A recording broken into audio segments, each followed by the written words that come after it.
আসসালামু আলাইকুম viewers. Malaysia যাওয়ার জন্য লাখ লাখ টাকা খরচ করে কলিং ভিসা হাতে পেয়েছেন, কিন্তু মনে মনে ভয় কাজ করছে, ভিসাটি আসল তো নাকি দালালের দেওয়া একটি প্রিন্ট করা কাগজ মাত্র।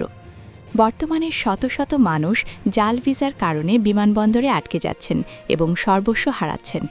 আজকের ভিডিওতে আমি আপনাদের দেখাবো কোনো দালালের কাছে না গিয়ে নিজের স্মার্টফোন দিয়ে মাত্র 2 মিনিটে কিভাবে 100% নিশ্চিত হবেন আপনার মালয়েশিয়া কলিং ভিসাটি আসল না নকল। ভিডিওটি সেভ করে রাখুন এবং প্রবাসী ভাইদের সাথে শেয়ার করুন। মনে রাখবেন, মালয়েশিয়া ভিসার সত্যতা যাচাই করার একমাত্র নির্ভরযোগ্য মাধ্যম হল দেশটির ইমিগ্রেশন বিভাগের অফিসিয়াল ওয়েবসাইট। কোনো থার্ড পার্টি অ্যাপ বা দালালের পাঠানো লিঙ্কে ক্লিক করবেন না। আপনার হাতে থাকা ভিসার কপিটি নিন। এখানে দুটি জিনিস খুব গুরুত্বপূর্ণ: 1 পাসপোর্ট নাম্বার, 2 স্টিকার নাম্বার বা ভিসা নাম্বার। অফিসিয়াল পোর্টালে malaysiavisa.imi.gov.mi এ গিয়ে ভেরিফাই ই ভিসা অপশনে যান। সেখানে আপনার পাসপোর্ট নাম্বার এবং স্টিকার নাম্বার দিয়ে সার্চ করুন। যদি স্ক্রিনে আপনার নাম, ছবি এবং অ্যাপ্রুভড লেখা আসে, তবে বুঝবেন আপনার ভিসাটি সঠিক।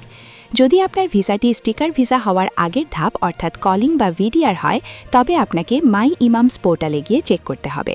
এখানে আপনার কোম্পানির নাম এবং আপনার পাসপোর্ট নাম্বার দিয়ে চেক করলে বর্তমান স্ট্যাটাস দেখা যাবে। যদি সেখানে আপনার তথ্য না পাওয়া যায়, তবে বুঝে নেবেন ওই কাগজটি ভুয়া। অনেকেই ভাবেন কিউআর কোড স্ক্যান করলে তথ্য পাওয়া গেলেই ভিসা আসল, কিন্তু বর্তমানে দালালরা ভুয়া কিউআর কোড তৈরি করছে, যা স্ক্যান করলে তাদের বানানো ভুয়া ওয়েবসাইটে নিয়ে যায়। তাই কিউআর কোড স্ক্যান করার পর ব্রাউজারের অ্যাড্রেস বার অবশ্যই চেক করবেন, শেষে যেন .gov.my থাকে।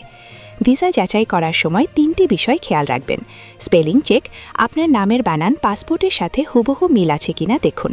কোম্পানির নাম, আপনার কলিং ভিসায় যে কোম্পানির নাম আছে সেটি মালয়েশিয়ায় নিবন্ধিত কিনা ইন্টারনেটে সার্চ দিয়ে নিশ্চিত হন।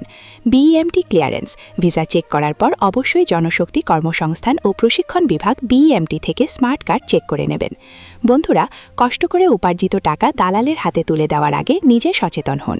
আপনার যদি ভিসা চেক করতে কোনো সমস্যা হয়, তবে কমেন্টে আপনার সমস্যার কথা জানান, আমি সাহায্য করার চেষ্টা করব। ভিডিওটি ভালো লাগলে লাইক দিন এবং এই ধরনের আরও আপডেট পেতে আমাদের চ্যানেলটি সাবস্ক্রাইব করে রাখুন। আজকের মতো বিদায় নিচ্ছি। আল্লাহ হাফেজ।